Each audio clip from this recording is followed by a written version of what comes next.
أعوذ بالله من الشيطان الرجيم بسم الله الرحمن الرحيم وإذ غدوت من أهلك تبوئ المؤمنين مقاعد للقتال والله سميع عليم إذ همت طائفتان منكم أن تفشلا والله وليهما وعلى الله فليتوكل المؤمنون رب اشرح لي صدري ويسر لي أمري واحلل عقدة من لساني يفقه قولي.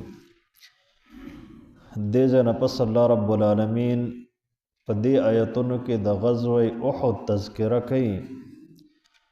د هغې تاریخي پس منظر دا دی چې په دویم کال د هجرت باندې د رمضان المبارک په میاشت کې د بدر واقعه او معرکه هغه پیش شوه.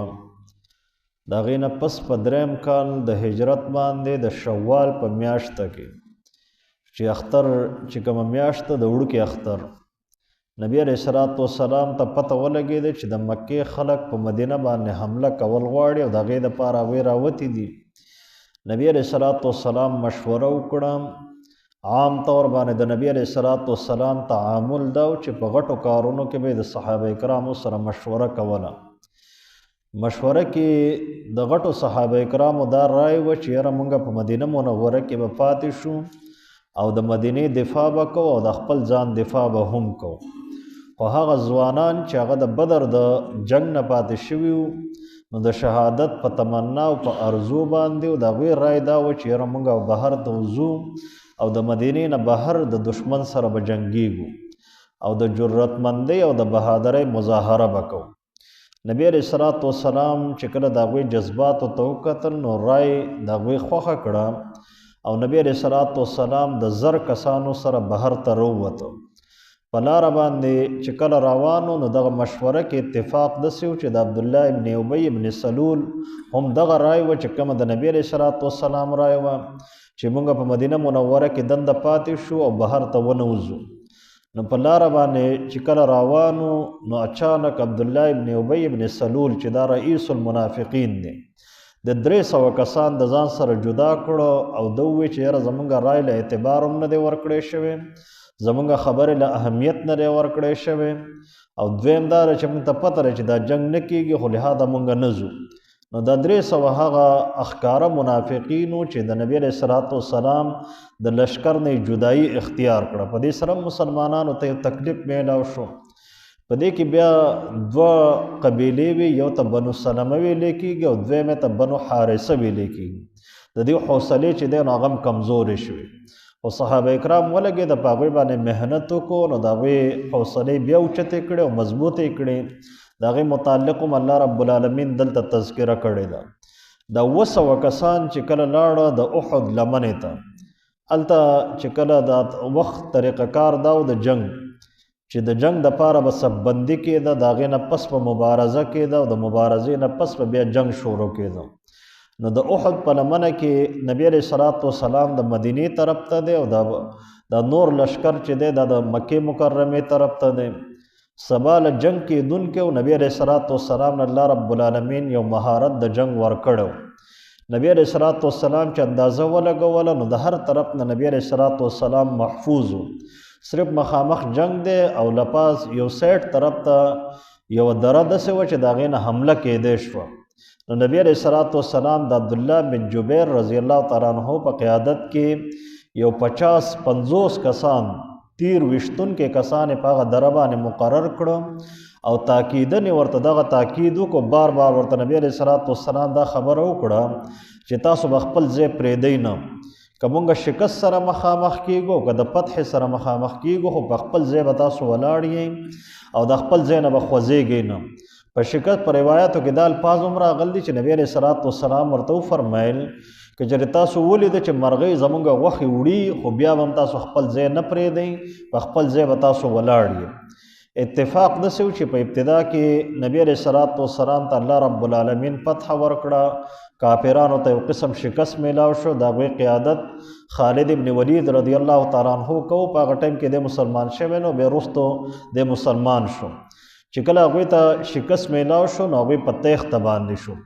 دلته مسلمانانو دا خبره یقیني کړه چې یاره فتح موږ ته میلاو شوې ده، نو لهذا اوس به د بدر چونکې هغه د هر څه مخې ته په بدر کې ورته الله رب العالمین فتح ورکړې وه، نو په احد کې هم دی وی چې بس موږ ته فتح میلاو شوه. نو د عبدالله بن جبیر رضی الله تعالی عنه سره چې کوم 50 کسانو نو هغوی هم رامنډې ووهلې، میدان ته راکوز شو او فتح خپلې را سمیټوله او هغې کوشش یې کوو چې بس دا فتح مونږه یقیني شوه، د دې نه مخکې چې دی نو مزید جنگ ته ضرورت نشته. عبدالله بن جبیر رضی الله تعالی عنه ته نبی علیه الصلاۃ والسلام دا حکم بار بار وریاد کو، خو لهذا صحابه کرام لاړو. په دغه ټایم کې خالد ابن ولید چې وکته چې دا لاره خالی ده او د مسلمانانو مخ چې دی نو هغه د مدینې طرف ته دی، نو هغه پې د شاته نه حمله وکړه او دغه تیاره فتح چې ده نو هغه ورته یو قسم په شکست باندې بدل شوه. په دغه ټایم کې یو بله المیه دا ودرېده چې د شیطان د طرف نه دا آواز وشو چې نبی علیه الصلاۃ والسلام نعوذ بالله شهید شو. نو د مسلمانانو بیا حوصلې مزید چې دی نو هغه کمزورې شوې. په دغه حالات دا واقع به ډېره اوږده ده، خو نبی علیه الصلاۃ والسلام چې کله دا خبره یقیني شوه چې نبی علیه الصلاۃ والسلام په خپله ژوندی دی او په میدان جنگ کې موجود دی، نو نبی علیه الصلاۃ والسلام آواز وکړو د صحابه کرامو ته، ټول صحابه کرام راغله چې کومه پله دې پله تلي وو د نبی علیه الصلاۃ والسلام مخې ته ودرېد. الله رب العالمین د کافرانو په زړونو کې یو دبدبه او رعب واچو، هغوی واپس شو او د مسلمانانو ته تقریبا 70 کسان د مسلمانانو شهیدان شو. غټ غټ صحابه کرام، حضرت حمزه رضی الله تعالی عنہ دغه صحابه کرام په دغه جنگ کې بیا شهیدان شو. د دې اولنې فتح چې کوم اسباب او بیا د فتح په شکست باندې څنګه بدل شو، نو الله رب العالمین د هغې اسباب دلته بیان کړي دي او په دې پوره معرکه باندې الله رب العالمین یو بهترین تبصره کړې ده. په یو څو رکو کې الله رب العالمین د دې تذکره کړ. د مسلمانانو ته الله رب العالمین هغه کمیانې او کوتاهیانې او خامیانې الله رب العالمین په ګوته کړي دي چې تر څو پورې تاسو د دې ازاله نه کړي نو لهذا تاسو ته فتح نشي میلاوي. د فتح به هله میلاویږي چې جنگ به کوئ د هغه مقاصدو د حصول دپاره چې کوم الله رب العالمین ستاسو دپاره مقرر کړي دي او هغه اصول به اپناوهئ چې کوم نبی علیه الصلاۃ والسلام ستاسو نه غوښتنه کوي. نو الله رب العالمین دلته هدایات ورکړي دي، هغې کې مختلف هدایات دي، د مال متعلق دي، د اطاعت رسول متعلق دي، دیگر هدایات پکې الله رب العالمین ورکړي دي. نو مخکې به تفصیلا راځي. وَإِذْ غَدَوْتَ مِنْ أَهْلِكَ، کله چې ته سحر وختي راووتې من اهلک د خپل خیمې نه او د خپل کور نه، تبوئ المؤمنین تیارول د مؤمنان مقاعد للقتال په هغه مورچو کې د جنگ دپاره. مؤمنان د هغه سببندي دي ورله کوله، په مورچو کې د بیدارول او هدایات د ورله ورکول. نبی علیه الصلاۃ والسلام ته الله رب العالمین خطاب کوي. والله سمیع علیم، الله رب العالمین هر څه اوریدونکی او پوهه ذات دی. اذ همت طائفتان منکم، کله چې اراده وکړه عزم وکړو په تاسو کې دوو ډلو ان تفشله چې هغوی کمزوري اښکاره کړي. دا بنو سلمه او بنو حارثه و، چونکې دا اولنې هغه وخت و چې منافقان بالکل میدان ته راښکاره شو. د عبدالله ابن ابی ابن سلول په قیادت کې 300 کسان هغه د نبی علیه الصلاۃ والسلام د زر لشکر نه چې دی نو هغه جدا شو. نو مسلمانانو حوصلې کمزورې شوې. نو دغه 2 ډلې وې پکې، یو بنو سلمه او بنو حارثه، نو د هغوی هم حوصلې کمزورې شوې. والله ولیهما، الله رب العالمین فرمایي چې حال دا دی چې زه دوست یم د دې دواړو ډلو. وعلى الله، او په الله رب العالمین باندې فلیتوکل المؤمنون، بروسه کوي هغه مؤمنان. ولقد نصرکم الله، او په تحقیق سره مدد کړی دی الله رب العالمین ستاسو ببدر، د بدر په میدان کې. وانتم اذلة، حال دا دی چې تاسو ډیر زیات کمزوري وئ. فاتقوا الله، نو وس ویریږئ د الله رب العالمین نه. لعلکم تشکرون، د دې دپاره چې تاسو شکر وباسئ او ایمان هم مضبوط شي. اذ تقول للمؤمنین، کله چې تا ویل مؤمنانو ته الی یکفیکم، آیا کافی نه دی ستاسو دپاره ایمدکم چې مدد وکړي ستاسو ربکم رب ستاسو ب3,000 په 3,000 ملائکو باندې، من الملائکة د ملائکو نه، منزلین چې هغه الله رب العالمین را لیږلي وي. بلا ولې نه، دا د الله رب العالمین غټ مدد دی. ان تصبروا، خو د دې ظاهري مدد نه هټ کر که چېرې تاسو صبر وکړو، وتتقوا او تقوا م اختیار کړه، ویأتوکم من فورهم، نو راځي به تاسو ته فی الفور. هذا دغه مدد یمددکم، که چېرې دا دشمن در باندې حمله وکړه نو یمددکم ربکم، نو الله رب العالمین به مدد کې ستاسو ب5000 من الملائکة، په 50,000 ملائکو باندې، هغه ملائک مسومین چې هغه به نشان زده وي. وما جعله الله، بیا الله رب العالمین فرمایي چې زه د اسبابو ته محتاج نه یم. انسان خو اسبابو ته ګوري چې په لشکر کې خلک ډیر زیات وي، اسلحه پکې ډیره وي، طاقتور خلک پکې موجود وي، نو د خلکو حوصله هغه برابر وي چې یاره فتح به موږ ته خامخا میلاویږي. او الله رب العالمین د اسبابو محتاج نه دی. د اسباب چې بیانوي نو دا صرف ستا د حوصلې دپاره الله رب العالمین بیانوي. او الله رب العالمین د دې نه علاوه هغه هم ستاسو په مدد باندې قادر دی. یو کال مخکې الله رب العالمین د بدر په میدان کې ستاسو مدد کړی دی. وما جعله الله، نه دی ګرځولی الله رب العالمین د ملائکو دا رالیږل الا بشرا لکم، مگر دا زیری دی ستاسو دپاره، ولتطمئن قلوبکم به، او د دې دپاره چې ستاسو زړونه په دې باندې مطمئن شي. ومن نصر، او نه دی حقیقي مدد الا من عند الله، مگر د الله رب العالمین د طرف نه دی، العزیز الحکیم، هغه الله رب العالمین چې غالب ذات دی، بغیر ستاسو نه ورته الله رب العالمین شکست ورکولی شي.